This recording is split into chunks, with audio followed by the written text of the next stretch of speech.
नमस्कार, आपके अपने YouTube चैनल पर मैं डॉक्टर सारिका आप सभी का स्वागत करती हूँ। तो चलिए आज हम आपको दिखाने वाले हैं ओमाश्रय सेवा धाम, जो कि निराश्रित जनों की सेवार्थ प्रकल्प हेतु बनाया गया है। और यहाँ पर जो भी कार्य किए जाते हैं, वो जितने भी निराश्रित जन हैं उनकी सेवा की जाती है। और इसका अगर मैं आपको पता बताऊं तो ये संस्कार भवन 7 से 8 राधा निकुंज सी, मोहाना मंडी, केसर नगर चौराहा, रामपुर रोड, जयपुर पर ये जो ओमाश्रय सेवा धाम है, आज हम आपको ये दिखाने वाले हैं। तो ये देखिए, ये है संस्कार भवन, जहाँ पर जो भी गरीब है, निराश्रित है, जिनके पास रहने के लिए कोई आश्रय नहीं है, तो वह उन लोगों को यहाँ पर लाया जाता है, उनकी सेवा की जाती है, उनको पूरा उनके भोजन का प्रबंध, रहने का प्रबंध किया जाता है। और ये सब जो सेवा का कार्य किया जाता है वो श्री यशपाल यश जी के द्वारा किया जाता है। और कोई भी आपको कहीं भी कोई भी निराश्रित मिलता है तो उसके लिए आप इन नंबरों पर भी संपर्क कर सकते हैं। बहुत सारे हम देखते हैं कि रेलवे स्टेशंस पर बहुत सारे भिखारी या बेगर्स बैठे रहते हैं, उनके पास रहने को जगह नहीं है। तो इन नंबर्स पर हम जानकारी देकर उनके लिए एक आश्रय की व्यवस्था कर सकते हैं। तो चलिए मैं आपको आश्रम दिखाती हूँ कि किस प्रकार से यहाँ पर सभी व्यवस्थाओं का आयोजन किया गया है। तो ये देखिए, ये आश्रम का एंट्री गेट है। नमस्कार। तो आप इस आश्रम में कब से काम कर रहे हैं? हम तो यहाँ लगे हुए हैं मैम। बिल्कुल, स्टूडेंट है यहाँ के। ओके। स्टूडेंट है। तो पूरी सेवा में यहाँ पर आप अपना काम कर रहे हैं। थोड़ी बहुत सेवा भी दे देते हैं वहाँ स्टाफ में। कोई नर्सिंग का काम होना तो हम जाते हैं। और यहाँ पे समय क्या रहता है? ऐसा है कि सुबह खुलने का समय या रात को बंद होने का समय, या किस टाइम तक खुला रहता है आश्रम? आश्रम तो 24 घंटा। तो देखिए, 24 घंटे आश्रम की जो सेवाएं हैं वो उपलब्ध रहती हैं। किसी भी टाइम आ जाए तो सेवा मिलेगी। ठीक है, तो चलिए हम आगे आपको दिखाते हैं। ये एंट्री पर इस टाइप से जी होम्योपैथिक की मेडिसिन, इसका यहाँ पर कैसे? यहाँ पर जो डॉक्टर प्रमोद पाल जी है और एक डॉक्टर आर्यन जी, जो होम्योपैथिक की दवाइयाँ वही देते हैं। और वो पर्टिकुलर जैसे हर 2-3 दिन में, 3 दिन में आ जाते हैं। उसके अलावा इनकी जो प्रभु जी हैं, लावारिस है, इनकी जो दवाइयाँ हैं तो 1 महीने की दवाई लेके आते हैं प्रत्येक प्रभु जी की।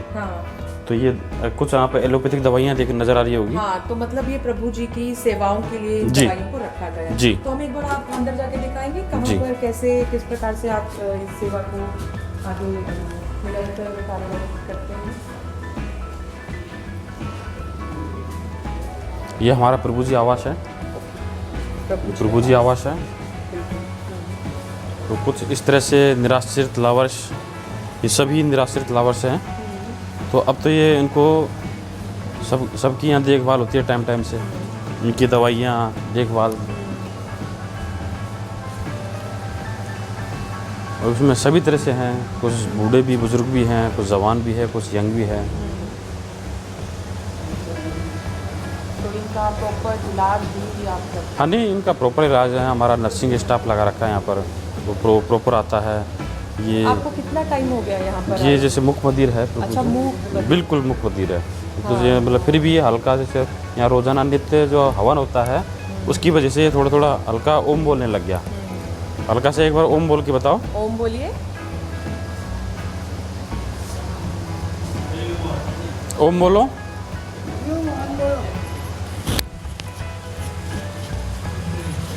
लंबा लंबा ओम बोलो।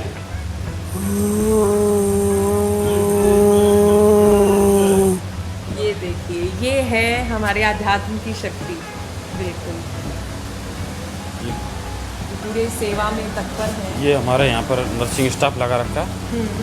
तो ये यहाँ पर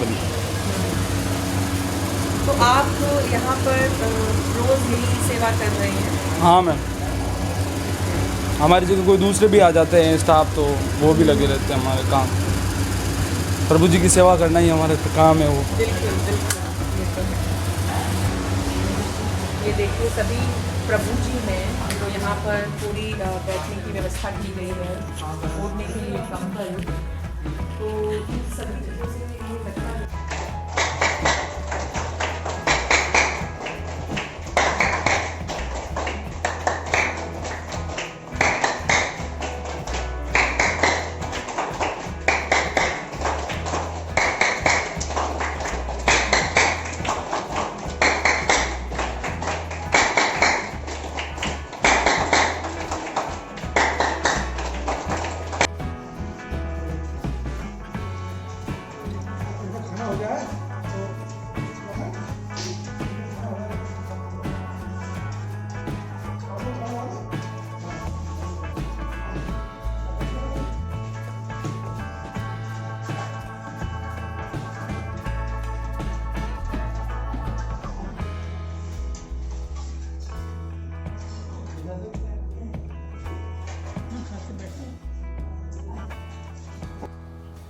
और यशपाल जी, हमें आप ये बताइए कि जितने भी प्रभुजन यहाँ पर आते हैं तो उनकी और किस किस प्रकार से सेवा की जाती है? सबसे पहले तो उनको हम यहाँ लाते हैं, ला करके उनका शारीरिक रूप से स्नान करा के, दाढ़ी बाल कटवा के, नए वस्त्र पहना करके उनको मानसिक रूप से ये एहसास कराते हैं कि अब आप नई दुनिया में आ गए हो। उसके पश्चात उनका एक नियमित दिनचर्या हमने यहाँ बनाई हुई है। नियमित दिनचर्या में सुबह जागरण से लेकर के रात्रि शयन तक व्यवस्थित रूप से उनको यहाँ पर सारी चीज़ें मुहैया कराई जाती हैं। सुबह सबसे पहले उनको स्नान शौच आदि से निवृत्त करा के फिर उनको नाश्ता देते हैं। नाश्ते में दूध दलिया और ऊपर से चाय भी देते हैं। एक दिन पोहे और चाय देते हैं, कभी कभार कोई बिस्किट्स वगैरह भी दे देते हैं। बाकी सामान्य रूप से हम एक दिन दलिया और एक दिन पोहे ये हमारे। तो अभी जैसे जितनी भी सेवाएं आप कर रहे हैं तो इनका जो धनार्जन है वो आप कहाँ से करते हैं या सहयोग राशि आप कहाँ से जुटा पाते हैं? प्रारंभ में तो सबका जो व्यय है वो हमने अपने परिवार से ही लगाया था और ये सोच करके कि हम अपना काम करें, आगे सहयोगी मिलेंगे।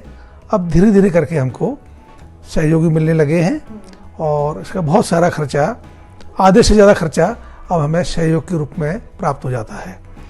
लोग हमारे पास में अपना जन्मदिन मनाने, वैवाहिकी मनाने और श्राद्ध पक्ष में, संक्रांति पर, विभिन्न पर्वों पर विभिन्न रूप से उनकी भावना होती है कि हम ऐसे लोगों के साथ में जुड़ करके उनको भोजन कराएं, उनको सहयोग करें। तो इस तरह से ये चल रहा है और आगे भी उम्मीद करते हैं कि ईश्वर का काम है, ईश्वर करेंगे। बिल्कुल। और आप सरकार से क्या उम्मीद करते हैं कि वो आपकी कहाँ तक मदद कर सकते हैं? हम सरकार से तो उम्मीद क्या करेंगे, सरकारों के काम तो अपने ढंग से होते हैं।